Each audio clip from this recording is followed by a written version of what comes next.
So we are live at the OpTic Hecz DrDisrespect event. I got to ask you first and foremost, Sir Hecz, how you feeling tonight? Incredible. What showing. The podcast that I just did, of course. Incredible. And make sure you guys go check that out as well. You know, a lot's going on in the space. OpTic is doing a lot of stuff, and I'm sure you've seen all the news, and a lot of people are talking about this. The current landscape of esports, whether it be organizations or just esports in general. What would be your general take on the current state of esports? Look, I think esports as a whole is still very much in a small, young stage. It won't be another 15 years before we can truly call it a toddler in a sense.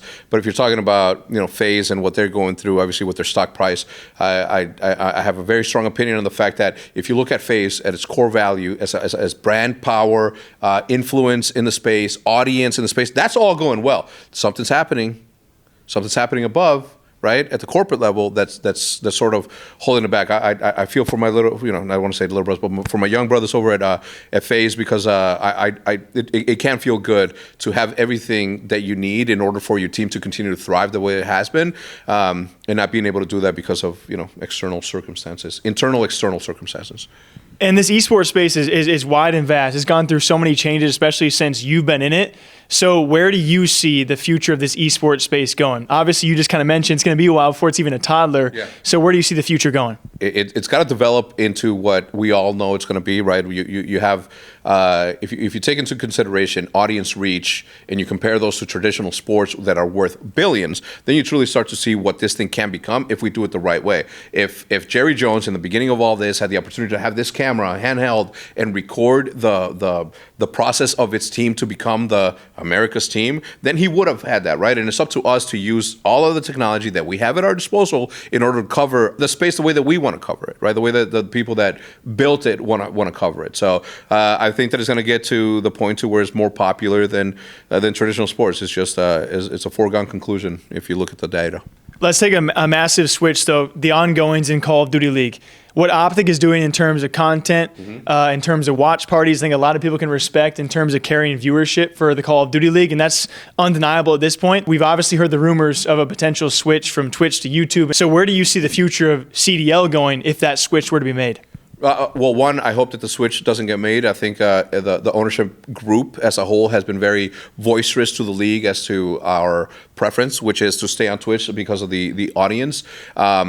And we hope that that's what it is. Obviously, when you look at the opportunity that we have at hand, right, with the audience that we have at hand, you can't get money can come from anywhere, right? That's the easiest thing to get. The audience, though, that's the thing that everybody struggles with, to get an audience that's interested, to get an audience that is engaged as much as it currently is on Twitch.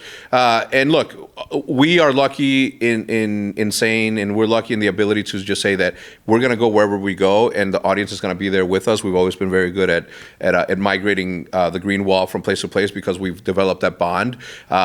So for us, it doesn't matter, but for the betterment of Call of Duty, if they truly care about this product, then they're going to let it live in a place in which it's most consumed. Most eyeballs means more money for the teams to be able to sustain themselves. So when Scump finally retired, what was that like truly for you? Because he's like a brother to you, maybe a son to you as well. What was that truly like? I was just happy that he finally made the decision to put his well-being first.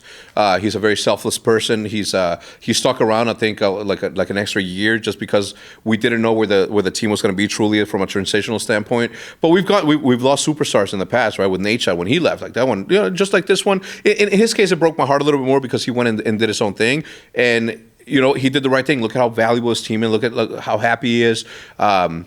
I'm just really proud of everything that he's done. But OpTic is OpTic, and we treat this thing like a family business. And as long as we continue to do that with the players that we have with us, the creators that we have with us, like that, I think the sky continues to be the limit for us. But I'm happy that Scump is in a cool space. Did we know that he was going to be successful on Twitch or on content creation after he retired? It was easy to predict that he was going to be. I wasn't nervous at all. I knew what was going to happen. I knew that as soon as he did the plan that he had for a very long time to create this show, the watch party obviously was a very the league allowing watch parties to happen was the thing that pushed him over the edge and said, you know what, I've had this thing in my mind that I don't have it in me, and he retired in a place where he was like the best player in the game at the time. So I'm very happy for him. No matter what he did, and I show you the text. I told him, whatever you want to do, I have your back. Don't worry about OpTic. OpTic's gonna be fine. You're still gonna be an OpTic. Like nothing's changing except for the fact that you're not gonna be on the forefront, competing. And obviously we have Shotzi, Dashi, Hook, and now Ghosty that are due. But Dashi's a fan favorite, the same as Shotzi. Hook is starting to become one, and Ghosty needs to earn his stripes. But we're a very, very exciting place. It's so fun because I think a lot of people are so curious about the throwback between you and DrDisrespect, where we're at tonight, by the way. When was the first time that you came across DrDisrespect? You can look it up. It's 12 years ago. D-Treats, actually. We were sitting on a Skype call, and D-Treats is like, bro, he was laughing. I'm like, what the fuck are you laughing at? He's like, bro, you got to check this out. And it was Doc, like super tucked in a bed with candles all around him, like talking into the microphone, saying, what he was doing, and then he went into the gameplay. But immediately there, we reached out and immediately started collaborating with him. And then his character was way ahead of the game, as everybody knows. Took the hiatus, went into development, and then he came back and obviously took the world by storm. So it's a good culmination for me because 12 years ago, like nobody knew what this thing was going to become. We knew what it was going to become. We were hoping that it would. So to be here, helping launch or helping test out his game is fucking amazing. We want to stand on our own 2 feet, which is why we have the same characters that we've always had for a very, very long time. Obviously.